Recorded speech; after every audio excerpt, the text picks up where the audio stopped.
Hello everyone, so welcome back to my YouTube channel सैफो insights. So guys, आज की video में हम देखने वाले हैं कि हम माइक्रोसॉफ्ट सीक्वल के अंदर डेटाबेस कैसे क्रिएट कर सकते हैं और हम डेटा के अंदर टेबल क्रिएट कैसे करेंगे। टेबल क्रिएट करने के बाद उसके अंदर वैल्यूज़ को कैसे इंसर्ट करते हैं। सो गाइस, ये कुछ हमारा इंटरफेस होने वाला है माइक्रोसॉफ्ट सीक्वल सर्वर्स का। और यहाँ पर आपको एक ऑप्शन दिख रहा होगा लेफ्ट साइड में, जो कि है डेटाबेसेस का। सो यहाँ पर मुझे प्लस का ऑप्शन दिख रहा है, मैं उस पर क्लिक करूँगा और ये डेटाबेसेस के ऊपर राइट क्लिक करूँगा और यहाँ से न्यू डेटाबेस के ऑप्शन को सेलेक्ट कर लूँगा। और यहाँ पर जो डेटाबेस का नेम बता रहा है वो नेम लिख दूँगा। अभी मैं इसको यहाँ पर प्रैक्टिस लिख रहा हूँ। ठीक है, प्रैक्टिस लिखने के बाद हम यहाँ पर ओके दबा देंगे। आप देख सकते हैं यहाँ पर लेफ्ट साइड में मेरा जो डेटाबेस है वो सक्सेसफुली क्रिएट हो चुका है। सो अभी मुझे यहाँ पर क्वेरी भी लिखनी है इसके अंदर। सो अब मैं यहाँ पर क्वेरी किस तरीके से लिख सकता हूँ। सो मैं यहाँ से जाऊँगा अपने क्वेरी टूल में अब। सो यहाँ पर मेरे पास एक ऑप्शन बता रहा होगा न्यू क्वेरी कर मैं उस पर क्लिक करूँगा। सो जैसे ही मैं उस पर क्लिक करता हूँ, थोड़ा वेट करने के बाद मुझे यहाँ पर ये ऑप्शन दिख रहा होगा। ये इंटरफेस ओपन हो जाएगा जहाँ पर मैं अपने क्वेरीज को लिख सकता हूँ। सो इसको जूम करने के लिए मैं कर्सर का यूज़ करूँगा और यहाँ पर मैं अपने क्वेरीज को लिखने वाला हूँ। सबसे पहले हमें यहाँ पर करंट ऑपरेशंस क्या होते हैं ये समझना बहुत ज़्यादा इंपॉर्टेंट है। सो मैं करंट ऑपरेशंस को अभी ब्रेक डाउन कर रहा हूँ, आपकी स्क्रीन पर दिख रहा होगा। सो जहाँ पर करंट का फुल फॉर्म होगा, C stands for create query, R stands for retrieve query, U stands for update query and D stands for delete और drop query। ओके, ये CRUD ऑपरेशंस है क्या, मैं आगे आने वाली क्लासेस में समझाने वाला हूँ। सो अभी हम देखते हैं कि टेबल कैसे क्रिएट करने करेंगे। हमने डेटाबेस क्रिएट कर लिया। अब टेबल क्रिएट करने के लिए मैं यहाँ पर क्रिएट क्वेरी का यूज़ करूँगा। क्रिएट टेबल, और टेबल का नेम क्या देना है मुझे, ठीक है। सो मैं यहाँ पर टेबल का नेम दे रहा हूँ एम्प्लॉयज़ बोलकर, ठीक है। Create table employees, hit enter. अभी यहाँ पर मुझे डेटा टाइप लिखना है, सॉरी, कॉलम नेम लिखना है। कॉलम नेम लिखने के बाद मुझे यहाँ पर राइट हैंड साइड पर उसका डेटा टाइप असाइन करना है। सो यहाँ पर मेरा कॉलम नेम होने वाला है फर्स्ट एम्प्लॉयज टेबल के अंदर इसकी यूनिक आईडी। सबसे पहले जब भी हम टेबल क्रिएट करते हैं, एक चीज़ ध्यान में रखना कि हर टेबल की अपनी एक यूनिक आइडेंटिटी होती है। ठीक है, यहाँ पर ये एक एम्प्लॉयज़ के टेबल की यूनिक आइडेंटिटी यहाँ पर एम्प्लॉय आईडी है। सो EMP_ID क्या है, इसका डेटा टाइप इंटीजर है। उसके साथ साथ ये एक प्राइमरी की भी है, राइट। सो ये लिखने के बाद कॉमा कर एंटर करूँगा। EMP_ID नेम, नेम हमें पता है जो कि एक स्ट्रिंग है जिसे हम varchar भी बोल सकते हैं, राइट। सो ये एक varchar है और varchar के अंदर मैं एक लेंथ असाइन कर रहा हूँ जो नेम है उसकी अल्फ़ाबेट की लेंथ, जो कि 255 अल्फ़ाबेट्स हो सकती है मैक्सिमम, ठीक है। नेम, एज, एज एक इंटीजर है सो मैं इसे इंटीजर ही रखूँगा।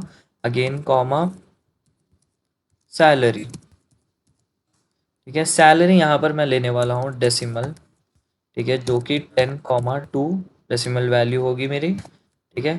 लिखने के बाद यहाँ पर मैं एंटर करूँगा और ब्रैकेट्स को क्लोज कर दूंगा, सेमीकोलन, राइट। सो मैंने ये लिख दिया। अभी यहाँ पर आप लेफ्ट हैंड साइड पे यहाँ पर छोटा एक ऑप्शन दिख रहा होगा एग्जीक्यूट कर, ठीक है।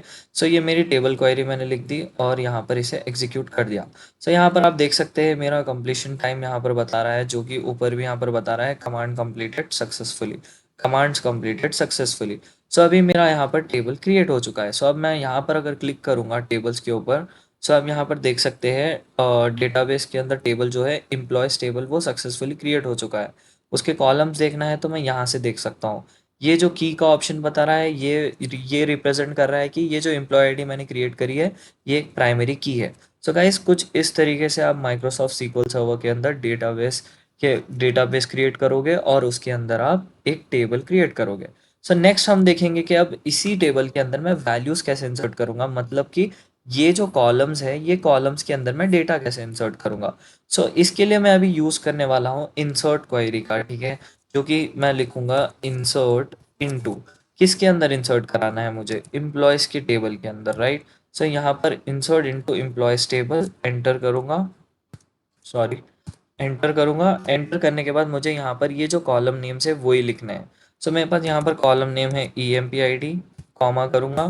फिर नेक्स्ट मेरे पास है EMP_ID नेम एम्प्लॉय का, फिर एज है मेरे पास और मेरे पास यहाँ पर है सैलरी, राइट। ये सब चीज़ों को मैं लिखने के बाद ब्रैकेट्स को क्लोज कर दूंगा, ठीक है, ब्रैकेट्स को क्लोज करने के बाद मैं यहाँ पर एंटर हिट करूँगा। अभी मुझे इसके अंदर क्या ऐड करवानी है, वैल्यूज़ ऐड करवानी है।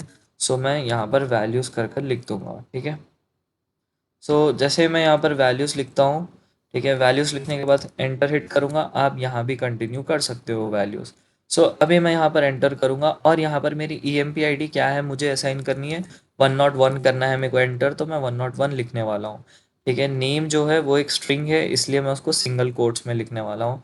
नेम यहाँ पर लिख रहा हूँ सैफ और single quotes close, comma, age integer है, यहाँ पर हम एज लिख देंगे, कॉमा, और सैलरी कितनी है वो सैलरी एम्प्लॉय की हम यहाँ पर असाइन कर सकते हैं। ठीक है, और इसी के साथ मैं यहाँ पर ब्रैकेट्स को क्लोज करूँगा और यहाँ पर ये कॉल, राइट। सो मैंने इतनी क्वेरी लिखी है, अभी ये क्वेरी को मैं एग्जीक्यूट कर देखूंगा। सो 1 रो अफेक्टेड यहाँ पर बता रहा है कंप्लीशन टाइम, इसका मतलब कि मेरे ये टेबल के अंदर वैल्यू सक्सेसफुली एंटर हो चुकी है एम्प्लॉयज़ के अंदर। सो अभी हमें चेक करना है कि ये जो वैल्यूज़ है वो सच में इंसर्ट हुई है या नहीं। उसके लिए मैं यूज़ करूँगा सेलेक्ट क्वेरी का यहाँ पर, ठीक है, जो कि हम बोल सकते हैं रिट्रीव क्वेरी भी। उसके लिए मैं यहाँ पर लिखने वाला हूँ सेलेक्ट स्टार।